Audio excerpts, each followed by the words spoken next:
Question for you, Jamie. I'm Ben Edwards. I'm the publisher of The Economist Online.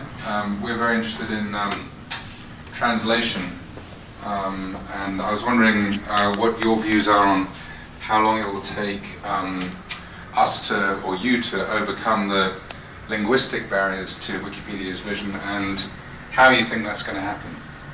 So, in terms of the language barriers, one of the interesting things about Wikipedia is that the communities do some translation, but it's really not primary. There's no more surefire way to annoy Wikipedia contributors in Germany by asking them how many articles they've translated into German, as if German is some kind of language you couldn't possibly write in. You just translate from English, which is the one true language.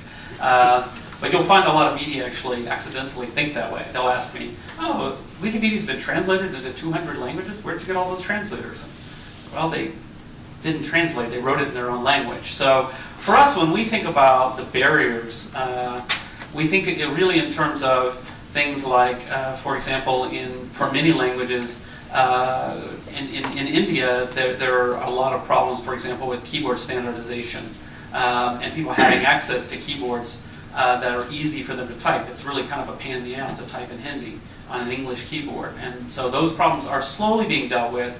And those will be dealt with. I think they will be dealt with, particularly as this technology becomes more and more accessible to people in India who are not English speakers. I mean, the first wave of technology in India was, of course, to the well-to-do people, and they're speaking English, so they just use English.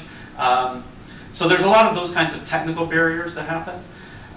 In terms of translation, one of the great hopes that people always have is for machine translation. And all I can say is that, and people say, well, why don't you do this or that and the other to enable it, to make it easier for machine translation?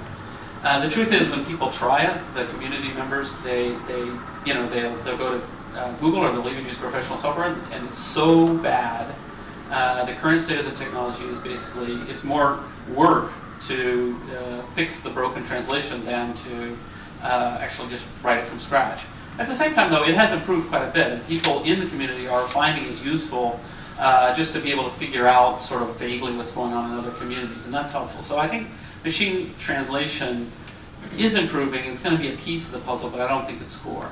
I mean, I really do think that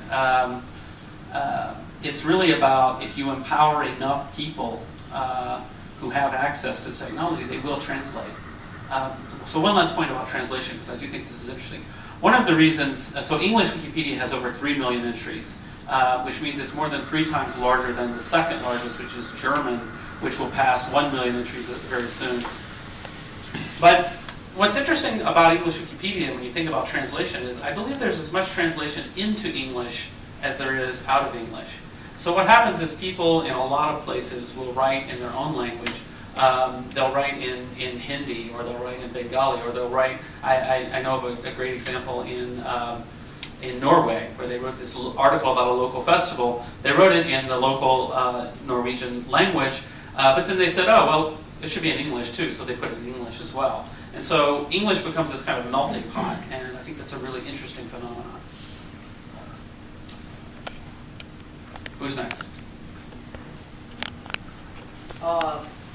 This is for you or for any of the panelists. Is some information better than other information, and if so, why? We've had past models that said scholarly information that is produced through a research process was better, or traditional journalistic information which was compiled by professionals and vetted by editors was better. But do you believe that's still true? Or more interestingly, what do you think supplants that idea about what makes certain information better than others?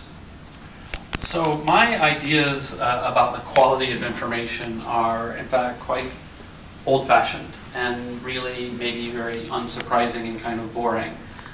For me, what I want in, for example, an encyclopedia entry, I want it to be factual, I want it to be neutral, I want it to be well-written, interesting, I want it to be accessible. I want it to have good references so that I can dig deeper and learn more, and I want it to accurately reflect what the references say, so that when I go to the references I don't find myself astonished to find that I was misled in any way. It's pretty much exactly what you would if you sat down and had a list. So I think we need to really radically separate the question of what does it mean for information, be it an encyclopedia article, a newspaper article, whatever it may be. We can really separate the idea of quality from the method of production. Those are different things, they're different questions. Now, it is true, of course, that some methods of production lead, on average, to poor quality, and some methods of production lead, on average, to good quality. So, for example, the method of production of Britannica, it leads to pretty good quality, almost as good as Wikipedia. I'm just kidding. In some cases it's better, in some cases it's worse. But it has its limitations. I mean, one of the things about Britannica, which 10 years ago we would laugh to say Britannica is very small. It's a really small encyclopedia, and you begin to realize when you look at the sheer volume of really good quality, interesting things that are being created by this massive community of people online, you begin to realize that that old model was extremely limited, and the number of things that we could summarize in an encyclopedic fashion was very, very small, even in traditional subjects. It's not just that Wikipedia has hundreds of articles about Pokemon, which I have to confess we do, but we also have a huge amount of information about engineering topics that you would never find in Britannica. So I think that what we really should be focused on, and I was actually interested in your initiative in particular, when you're thinking about creating online platforms, or actually the video thing, actually all three of you, right? When you're thinking about creating platforms for people to be able to create content, I think it's really important to not accept too easily the criticism that, oh, well, it's going to be low quality, it's going to be like crazy YouTube videos, and that's all you're ever going to get out of it.